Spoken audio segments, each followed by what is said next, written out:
Hey guys, and welcome back to Tony's Garage 88. Today we're going to talk about something I truly do hate. See a lot of questions online about it. A lot of people always asking, how do you get wheel locks off when you don't have the key? I see at work comes a lot. People come in, I've got my wheel lock key. Can you get my lugs off? I actually have a master set for Hyundai.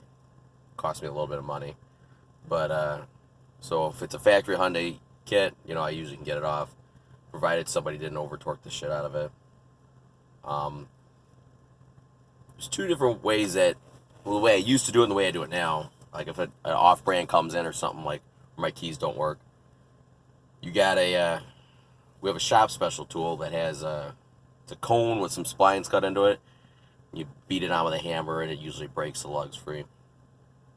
But if the kits are pretty expensive, they're like $150. The next method, which is what we used to do before we had the kit, is you get a 12-point socket that kind of doesn't fit over it very well, but it does when you drive it on with a hammer. And the 12-point socket will bite the lock, and then you can get it off.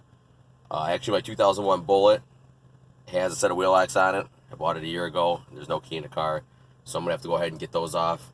I got new tires I'm going to put on it. So we got to get new lug nuts. I'm just putting lug nuts on. I ain't going to put fucking locks back on. I hate wheel locks. Really, the reason I only hate wheel locks is because people over torque them all the time.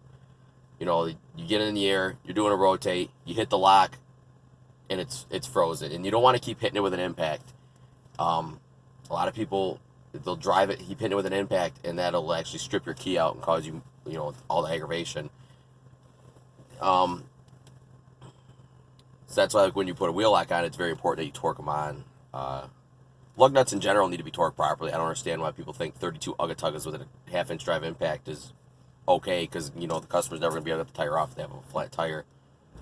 But at least the tire won't come off on them, they won't get blamed for the tire flying off. But anyways. So, I'm going to show you guys how to do it with the actual tool that we have. Show you how that works, but I'll show you how well the 12-point socket actually does work.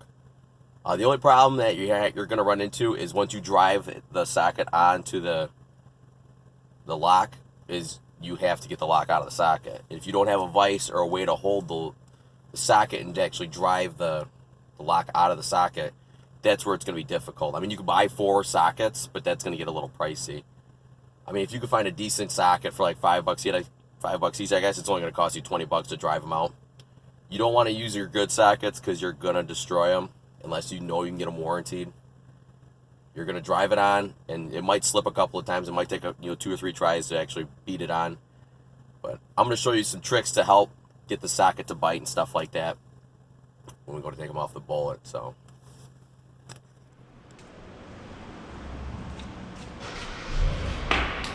alright guys, so now we're in the shop today, working on the banger Bullitt.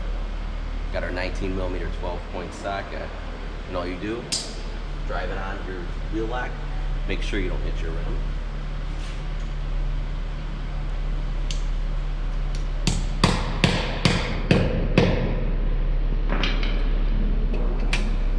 You always want to use hand tools. You don't want to use impacts. Sometimes they hit too hard, too fast, and cause it to slip. Doesn't always work first time. Sometimes you got to drive it on a little harder.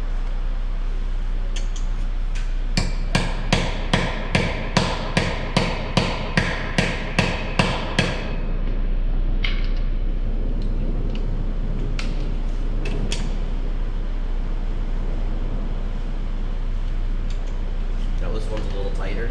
This is where you're going to want to try and drive it on a bit of an angle. It'll help the socket weight on the socket.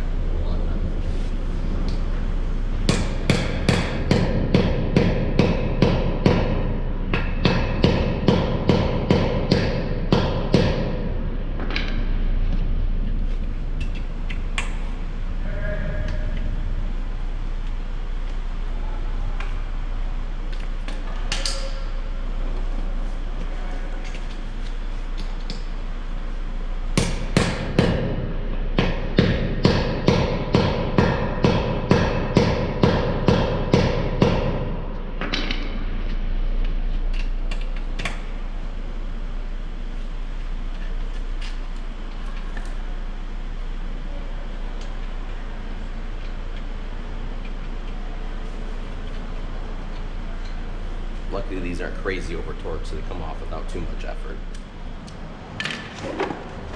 Here we have our Matco wheel lock removal kit. Pretty nice kit. As you can see, it's more of a cone with a twist. I don't know if the camera can get that or not.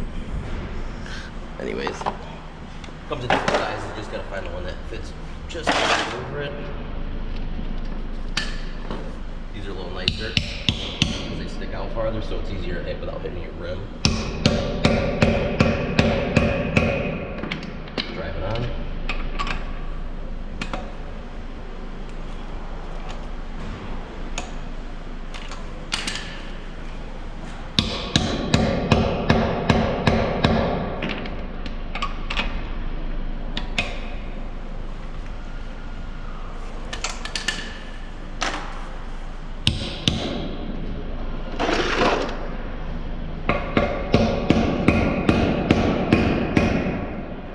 Sometimes you really got to drive them on, but they will come off.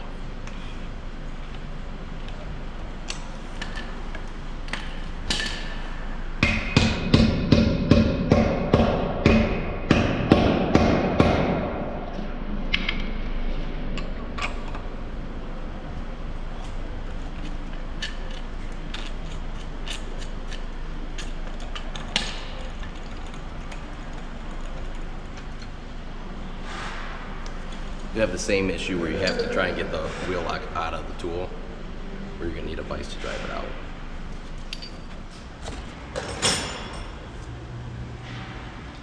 So now you take your hammer and punch.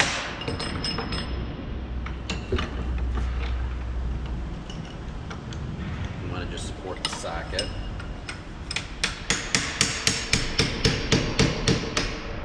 But not having a vise or something to hold the socket makes this very difficult. Little side tip, I always recommend taping your sockets up with something, so that way if you catch the wheel, it doesn't mark up the wheel. A lot of the new cars nowadays have painted wheels, so if your socket hits it, it's going to leave a little mark or a little scratch, and the customer's going to be pissed. This is actually harness tape, but electrical tape works good too. Just a little layer of something to keep it from going metal to metal. Alright, that's going to do it for today's video on how to remove wheel locks without the key. If you guys got any questions, drop them in the comment section. If you guys want to see other how-tos, just ask. If I know how to do something, I'll shoot a video on it. Until then, make sure you guys subscribe. Got a couple other videos I'm in the process of editing. Should be out soon. Remember, subscribe!